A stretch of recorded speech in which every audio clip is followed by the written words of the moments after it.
Welcome back to the Hangin Web Show. I'm GW Pomister. Thanks for logging on and tuning in. If you haven't already, please go on down and hit subscribe for us so you can come back over and over again.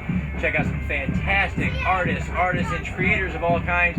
We are here at the Brevard Renaissance Fair 2017, and we are hanging with Daine Carr, a children's author, the author of Freedom's Dragonflight. Okay, so thank you for hanging with us. Thank you really so much. Appreciate Thank you for having me.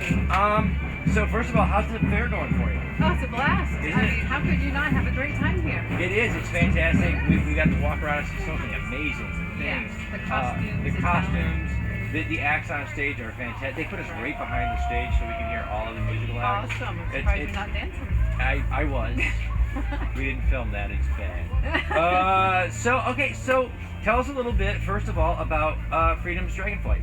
Well, Freedom's Dragonflight is actually the sequel to River Dragon, which was written back in 2002 about Annie, the Merritt Island Dragon statue. Oh, wow. So that sold quite well back in 2002, but the sequel just needed to be written about her hatchlings. Oh. She had 4 hatchlings, Freedom, Joy, Charity, and Sunshine, and they come back and have their own adventure. Wow. Throughout the state That's of Florida. fantastic. Now, and the first book was called? River Dragon. River Dragon. A real Florida fairy tale. Wow, and that was based on the South Merritt Island Dragon Point. It was, yes. That Wow. was Annie's story to keep her legend alive. That is fantastic. I actually understand there's been a fund going on to put her back.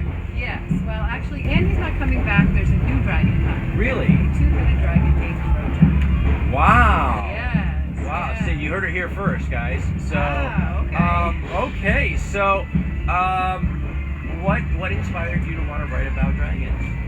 Well, I had children, and children just need stories. So, Absolutely. and when Annie fell into the river, he begged to have a fairy tale written about it to keep her memory alive. And then, of course, the sequel just had to be written as well. So, Wow. and I love writing for children. I love reading to children. It just inspires your imagination and creativity. So. It does. And I think the human animal is instinctively a storyteller. Absolutely. And we live off of those stories. Yes. And they say so much to us. So, you wanted to do another one.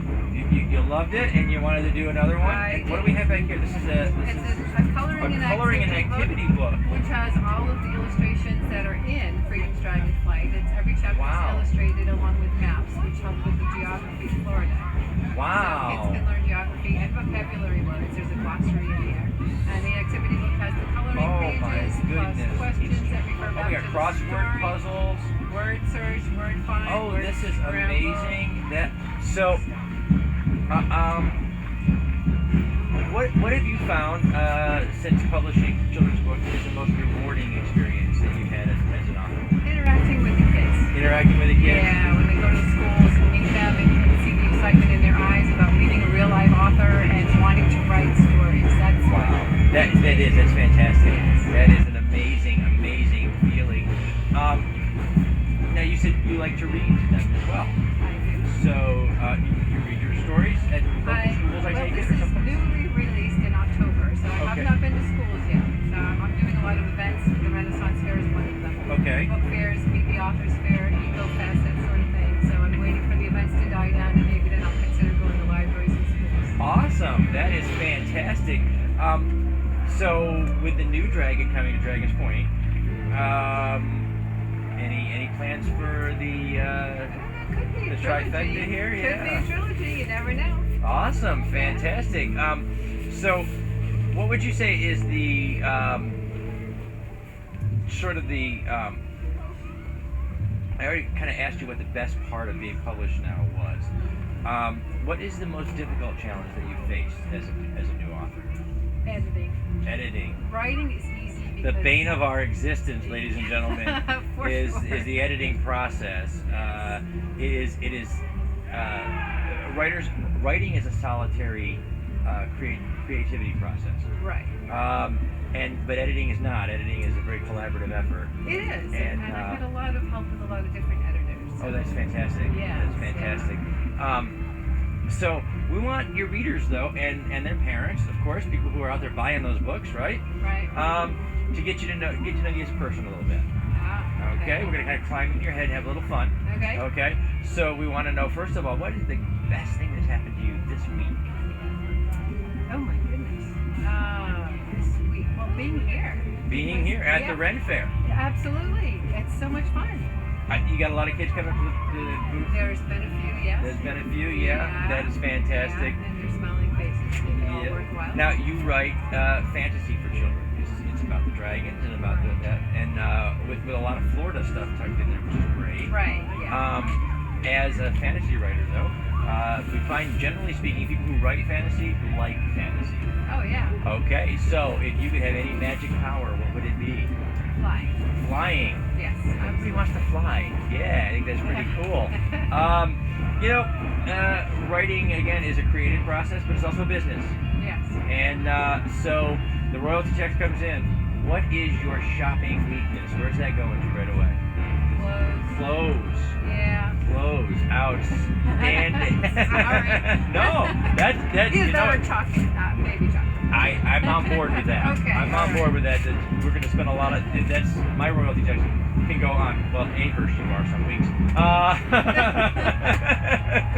Okay, if you were a crayon, what color would you be? Absolutely purple. My favorite color since I was a kid. Fantastic! Always, yeah. Wow. We want to know. Writers are fun people. We're creative-minded people. Ever danced in the rain or played in puddles as an adult? Yes. Yes, of course. Yes, of course. Hasn't everybody done those things? Well, why not? It's what makes life worth You living. have That to. and reading new books. Yes. Read new books. We need to eat. We're authors. We need to eat. Right. Where will you be next after the Red Fair? Where are you headed to The next? next thing I have scheduled is the Venice Book Fair on the other coast in Venice, Florida. Fantastic. If you're going to be in Venice, we're going to put the links down below for that so you can check out Diane Carr at the Venice Book Fair coming up. Also, next weekend, you can still find her right here at the Ren Fair. Actually, No. I won't be here next weekend. Oh, I'm no. heading back to Venice. You're heading back to Venice? Okay, well then check out that Venice Book Fair. Make sure you get over to see us. Let's go ahead and get the book blurb one more time for the World Wide Web. All right. It is about dragons, dragonflies, an evil dragon, and flying under the moonlight. Wow. Lots of stuff going on here. Great children's story. A lot of Florida-centric stuff. So this is fantasy in Florida, guys. That's great regional stuff. So we have to wrap it up. So as we do, we want to say a special thanks to our friends over at Something Unique Magazine, the Florida Book News, Wordfire Press, Space Coast Comics, Famous Faces and Funnies, our great friends at the Historical Miniature Gaming Society South. These are the folks sharing these videos all over the World Wide Web, trying to tell everybody about our creators, and we really appreciate them. I'm GW Pomacher. We've been hanging with Diane Carr, the author of the children's book Freedom's Dragonflight and River Dragon, that you can find. We're going to put the links to those books down below. Just click and head on over there and grab a great children's book for your kids. I'm GW Pomacher. Remember, subscribe, log on, tune in, and see who we're hanging with next. Wow.